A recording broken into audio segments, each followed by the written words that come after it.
Good evening and welcome to NTD News. I'm Stephanie Cox. Here are today's top stories. A key source for the anti-Trump Steele dossier was acquitted today on all counts by jurors in Virginia. Is America's military strength on the decline? A new report says it is, and it also rates each of the military branches. As we come closer to the midterm elections, candidates are battling over tough issues. Where were the latest debates and which races are being closely watched? Florida officials are being accused of politicizing the voting process ahead of the midterms. We spoke with Florida's Secretary of State about his take on the allegations. President Biden announcing what his first move will be if Democrats retain control of Congress. But how likely is that as things stand just 21 days before the midterms?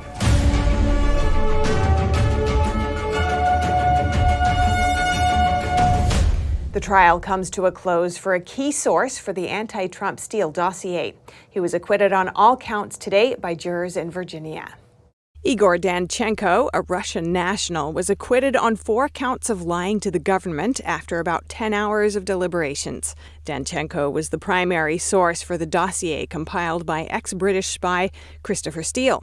The dossier included numerous now-refuted claims about former President Trump and was partially paid for by Democrats, including Hillary Clinton. Special counsel John Durham prosecuted the case. Danchenko was charged in November 2021 with 5 counts of lying to FBI agents during interviews about the dossier. 1 count related to Danchenko claiming he had not talked with Charles Dolan, a longtime Clinton associate, about any information that was included in the dossier. That charge was thrown out because the communication happened by email. The other 4 counts related to Sergei Millian, a pro-Trump businessman. Danchenko told the FBI he thought he spoke to Millian over the phone in July 2016 and was planning to meet him in New York, but he provided no evidence in support of the claims. FBI agents testified that there was no record of a call between any numbers associated with the two and no mention of a call or plans to meet in a later email. The jury found Danchenko not guilty of lying about the call and plans. And is the American military's world dominance drawing to a close? According to a new report, U.S. military strength has now been downgraded and may be unable to meet the demands of a major war.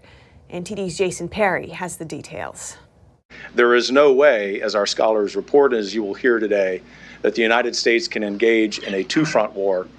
And in fact, we're increasingly dubious that we could even engage in a single-front war because of this lack of readiness. The Heritage Foundation, a conservative think tank, released its Index of U.S. Military Strength for 2023. The overall rating for America's military is weak in terms of its ability to defend America's vital national interests. The annual report is based on an array of publicly available information, such as military budget documents and congressional testimony. Heritage Foundation President Kevin Roberts added this. And we're having a very hard time, as some of our scholars have reported, in recruitment because of the woke agenda that one particular political movement in this country prioritizes over American military readiness. Congressman Mike Gallagher said this should not deter men and women from serving in America's military, as he says things can be changed if Republicans take back Congress. The report lists the Marine Corps as strong due to its efforts to modernize and enhance its readiness. The Army is listed as marginal, as it only has 62% of the force it should have, while its readiness remains very strong. The report lists the Navy as weak, as it remains about 100 ships short of what is expected.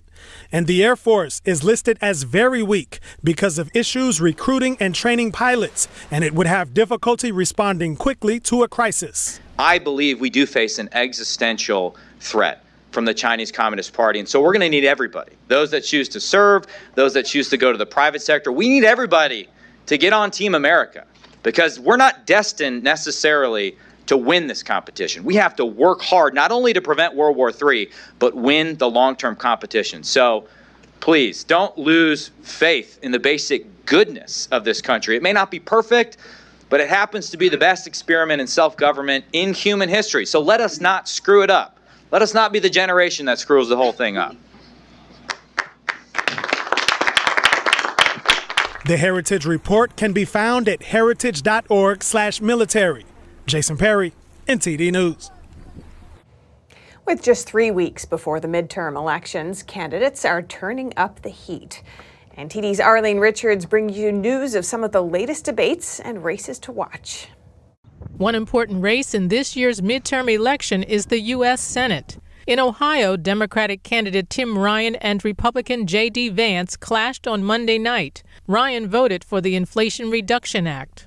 It's been brutal, and I understand that. And that's why I've been calling for a tax cut in the short term to put money in people's pockets. Vance attacked Ryan's record in response. I think a tax cut's a great idea, but when you propose it, Tim, it is a gimmick. Because in your time in Congress, you voted to raise taxes $6.7 trillion, 113 times. On abortion, Ryan plans to fight a national abortion ban, while Vance thinks aborting a baby after 15 weeks is uncivilized. Heading into November, polls show Vance holding a razor-thin lead. Meanwhile, over in Georgia, gubernatorial candidates battled over similar issues. Incumbent GOP Governor Brian Kemp is in a rematch with Democratic nominee Stacey Abrams. Kemp said he won't change his mind on abortion, which is illegal in Georgia after 6 weeks. A second debate is planned for October 30th. And in Georgia, voters don't have to wait until November. On Monday, the first day of early voting began for the midterm elections. I expect it to be an orderly election. More than 4 million Georgians could vote, and over 200,000 people have requested mail-in ballots already. Over in Arizona, another gubernatorial race takes center stage.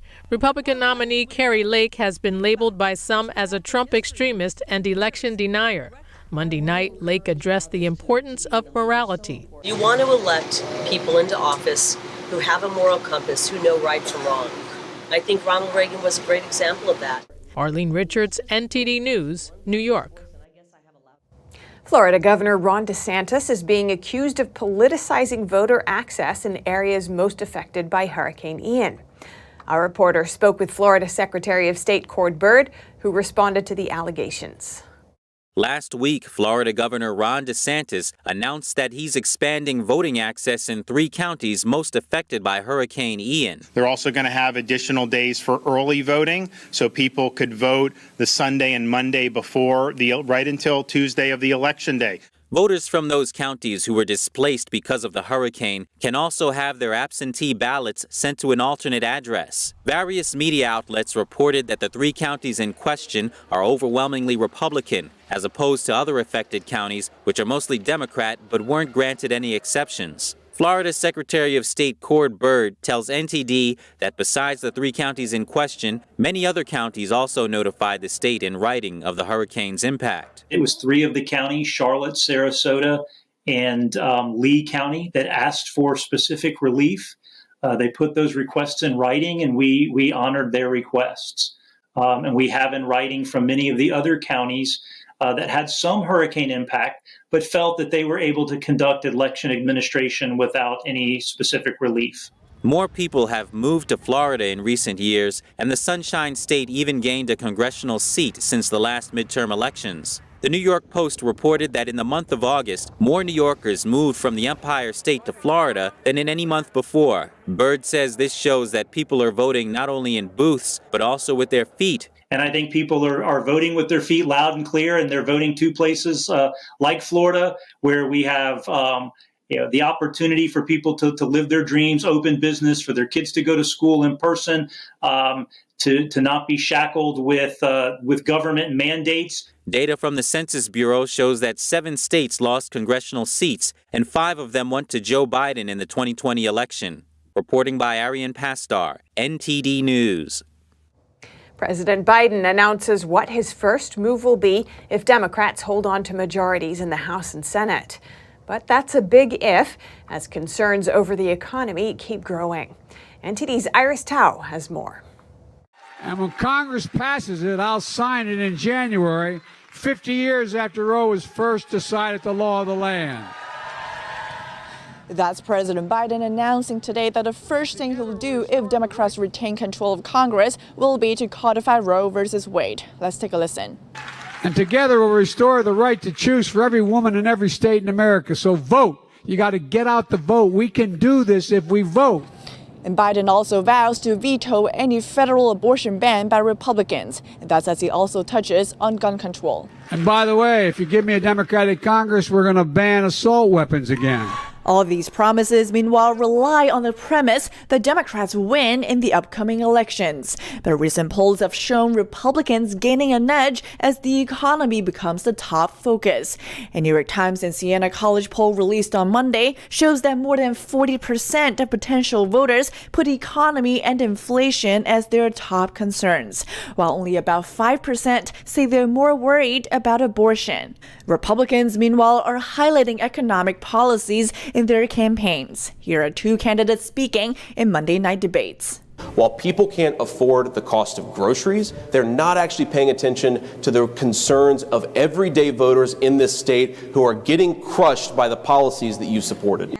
My desire is to continue to help them fight through 40-year high inflation and high gas prices and other things that our Georgia families are facing right now, quite honestly, because of bad policies in Washington, D.C. And some journalists were questioning on Twitter about why Biden chooses to focus on abortion while the economy is apparently a bigger issue. And the White House Chief of Staff responded saying it's not an either-or and that Biden will be talking about gas prices on Wednesday. Reporting in Washington, D.C., Iris Tao, NTD News. Boston University researchers have developed a strain of COVID-19 that killed 80% of mice infected with it. The research has prompted concern and condemnation. NTD's Daniel Monahan has that story. Researchers at Boston University extracted the Omicron spike protein. They then attached it to the original Wuhan COVID-19 variant, dubbing it Omicron S. While Omicron causes mild, non-fatal infection in mice, Omicron S causes severe disease with a mortality rate of 80%. The researchers say that mice and human immune systems differ greatly, and that if the Omicron S hybrid infected humans, it would unlikely be as deadly. However, they found that the new strain was 5 times more infectious than Omicron when they infected human cells with it. The study's publication drew online condemnation and concern. Infectious disease expert Dr. Paul Hunter says he's concerned about what laboratories are capable of producing. He wonders what they're using the labs for. If they're for diagnostic purposes, then he says they play an important role. However, in his words, if they start having a dual purpose for research that has offensive military implications, that is distressing. Some U.S. intelligence officials said in 2021 they believe COVID-19 either was created inside a lab or had escaped from a facility. Daniel Monahan, NTD News. And Boston University issued a lengthy statement today defending its research, saying critics have misrepresented the goals of the study. The university refuted allegations that the study involved gain-of-function research, which can make a pathogen more deadly or transmissible. A university official also told the Daily Mail that parts of the study were taken out of context in news reports. And coming up, how can the U.S. move away from China's stranglehold on critical minerals? We hear from a former U.S. Deputy Assistant Secretary for Energy Efficiency on the heels of a big move announced from General Motors. And a female Iranian rock climber who violated her country's strict public dress code on Sunday was reported missing the following day. NTD's Dave Martin has the latest. That and more coming up.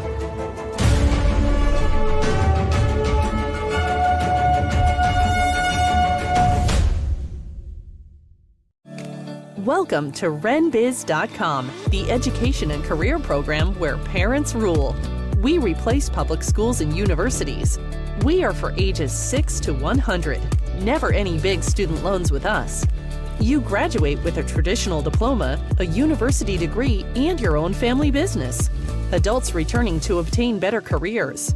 Parents looking for better academic and career opportunities for their kids. At Business Occasion, you spend 50% of your time on traditional education and 50% on business education, including setting up your own family business.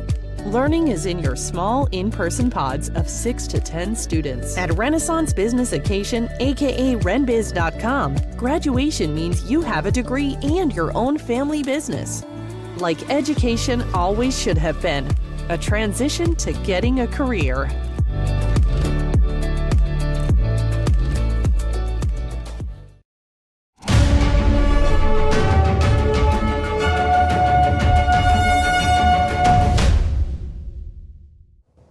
General Motors says it's planning to invest up to $69 million in an Australian company to secure a new source of minerals for which the world has come to rely on China and the Chinese Communist Party.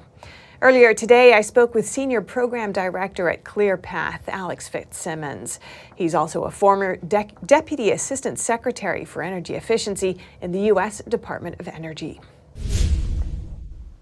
Alex Fitzsimmons, welcome to our show. Thanks so much for joining us. And thank you for having me. Now, General Motors plans to source millions of dollars worth of critical minerals for its electric cars from Australia. It comes as America is reducing its reliance on China for these minerals. What's your take on the deal? Well, that's a great question. Look, I think it's important to recognize that we use a lot of critical minerals. I mean, they are in everything from our smartphones to our vehicle batteries, to grid-scale energy storage, to a variety of military applications as well. I mean, everything from night vision goggles to body armor to jet engines. Critical minerals are ubiquitous in modern life. And so, unfortunately, the United States does not currently produce much of these minerals at all. And unfortunately, most of the supply chains for these critical minerals are controlled by the Chinese government, despite the fact that we're going to need about 20 to 40 times more critical minerals by 2040 than we use today. That's not 20 to 40%. That's 20 to 40 times more minerals. And so that's why I think it's important for the United States to develop a secure supply chain for critical minerals, everything from the mining, the upstream mining, to the processing capabilities. And that's why I also think it's important for us to do this in partnership with allied countries like Australia and Canada and Japan, so that we can reduce our dependence on foreign adversaries like the Chinese government. What do you think of calls for the U.S. to be energy independent? Well, I think it's something we should strive for. We should strive for as much energy security as possible. If the global energy crisis that the world is facing has taught us anything, it's that we need more energy resources, not fewer. We need more oil and natural gas on the market. We need more minerals on the market. And so we need to have more secure supply chains with friendly countries like Australia and Canada, as I mentioned, and we need to be focusing on all parts of the supply chain. It's not just the mining, but it's also the processing capabilities that are so important, and then the end use manufacturing. All of these supply chains, in some form or another, are currently controlled by the Chinese government. And if we're going to have a secure, affordable, reliable, and clean energy future, we need to start building domestic and secure supply chains. What next steps do you think would be required from the U.S. government? I think there's a real bipartisan opportunity that we have right now, but it requires modernizing the federal permitting process. I mean, we have projects that want to get built. It's not for lack of capital. The United States has the best capital markets in the world. The challenge is that these projects are often too risky because we have a burdensome and litigious permitting process. And so I'd like to see lawmakers on both sides of the aisle come together and address the real needs of modernizing the permitting process for critical minerals so that we can start to build more projects here in the United States to mitigate our supply chain vulnerabilities and have a more secure and reliable supplies of critical minerals and other vital energy technologies. All right, Alex Fitzsimmons, Senior Program Director at ClearPath. Thank you so much for your time. Thank you for having me. The United States is among countries accusing Iran and Russia of violating a UN resolution. That's for the use of suicide drones that Ukraine says are being used in deadly attacks. Iran denies involvement in the attacks. Here's that story. Rubble, helmets and candles laid outside the Iranian embassy in Kyiv. These were protest props used by a group of Ukrainians on Monday night to demand that Iran stop selling drones to Russia. Coming after a so-called kamikaze drone hit a block of flats in Kyiv. The attack killed at least 4 people, including a woman who was 6 months pregnant. Ukraine said the attacks were carried out by Iran-made suicide drones, which fly to their target and detonate. The United States, Britain and France agreed that Iran supplying drones to Russia would violate a UN Security Council resolution that endorsed the 2015 nuclear deal between Iran and 6 powers. Iran's foreign minister continued to deny on Monday that it's supplying Russia with drones, while the Kremlin has not commented. But the U.S. has accused Iran of lying, with State Department spokesman Vedant Patel saying Russia was not only receiving drones from Iran, its operators were also being trained in Iran. Russia deepening an alliance with Iran is something the whole world, especially those in the region and across the world, frankly, should be seen as a profound threat and something that any country should pay very close attention to. Patel warned the U.S. may impose more sanctions, echoing calls by some EU foreign ministers to crack down on Iran over the issue. Copenhagen police just wrapped up an investigation into the 2 Nord Stream gas pipeline leaks. Their conclusion? It was powerful explosions. The Danish findings were similar to those of Swedish prosecutors. They reported that 2 other holes in the pipelines were also apparently caused by explosions. They announced that authorities were investigating the case as an act of gross sabotage. The damage to the pipelines linking Russia and Germany has become a flashpoint in the Ukraine crisis. World leaders have also described the damage as an act of sabotage, but it remains unclear who might be behind the detonations. Danish police could not say when the investigation will conclude. The Kremlin said today that the investigations appear to have been set up with the intention of falsely blaming Russia. And over to France, where trade unions began a nationwide strike today. They're asking for higher salaries amid the decades-high inflation. NTD's Colin Frederickson reports. France has already endured weeks of disruption at gas stations. Supplies have been hit as workers at refineries and depots walked out to demand higher pay. On Tuesday, unions began a nationwide strike over pay in other sectors. Public sector employers, including schools and transportation, look set to be hardest hit. National railway operator SNCF said traffic on regional lines was down 50%. Eurostar has canceled some trains between London and Paris. It all marks one of the biggest challenges to President Emmanuel Macron since his re-election in May. Unions hope workers will be energized by the government's increasingly hard line on the gas strikes. Ministers have forced some strikers to go back to work to get supplies flowing again. That's a move some see as jeopardizing the right to strike. Most unions in the sector have actually reached agreement with oil company Total Energies over a pay raise. However, the hardline CGT is holding out for a 10% hike. It has called on workers to continue the strikes, now in their 4th week. Colin Frederickson, NTD News. And now over to sports news. Here's NTD's Dave Martin with today's top stories. The NBA season tips off tonight, roughly 4 months after the Warriors topped the Celtics to win their 4th title in 8 years. But who will win this year's championship is a betting mystery. Golden State and Boston, along with the LA Clippers, are the consensus favorites at 6-1 odds, which is the longest for a favorite in recorded NBA history for any opening night.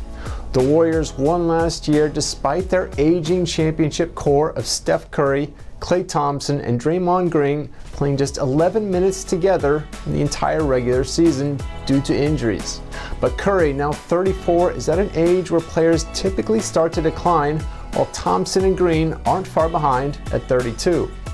In international rock climbing, Iranian athlete Elnaz Rekabi, who violated her country's stringent dress code rules by competing at an event in South Korea without a headscarf, was reported missing on Monday. This morning, multiple news outlets have reported that she is flying back to Iran, partially based on an Instagram post made on her account, though it's not clear if the post was really made by her or was coerced. NTD was unable to independently verify the information. The situation is compounded by protests in Iran after the beating and eventual death of a 22-year-old woman last month by the so-called morality police for violating the strict public dress code for women. The protests have resulted in the deaths of 144 people thus far. And tonight in the baseball playoffs, the Phillies and Padres play Game 1 of the NLCS, with Philadelphia starting Zach Wheeler on the mound opposite San Diego's Yu Darvish. And finally, the NBA season tips off tonight with the Warriors hosting the Lakers and the Sixers playing at the Celtics. That's all for your sports news today. Back to you, Steph. Thanks, Dave. And finally, if you have a sweet tooth, Cakeland may be just the place for you. Although it's not made with real ingredients, visitors may still enjoy the sugar rush. Cakeland is an immersive art gallery in Los Angeles built to feel like a giant, dazzling, multi-layered cake. So I've always been fascinated with artificial representations of things, fake cakes. I used to collect fake food when I was a kid. It just kind of fascinates me. The lavishly decorated cakes are made entirely of artificial materials. Real sugar would cause an ant infestation. In this venue, there's about 250 gallons that I've piped, you could see. And I think there's about 120 mirrors, probably about 3,000 cherries. There are thousands and thousands of Swarovski crystals embedded in the walls. Amid the deliciousness and lightness of the cakes, Cakeland visitors will notice some darker elements to the exhibition as they explore the gallery space. Although Hove says he has never made a real cake in his life, the artificial cakes he has created at Cakeland seem to strike a chord with visitors. If you want to experience something random and surreal but accessible, this would be the place. It feels like you're inside cake, but in like a layered way. It's a very layered cake, that's what I would say. It's got different like dimensions to it. It's awesome. There's so much level of detail here. The experience is very immersive, and it's just a beautiful experience. The installation has continued to grow and expand since its founding in 2020. And that's all for today's news. Thanks for tuning in. I'm Stephanie Cox.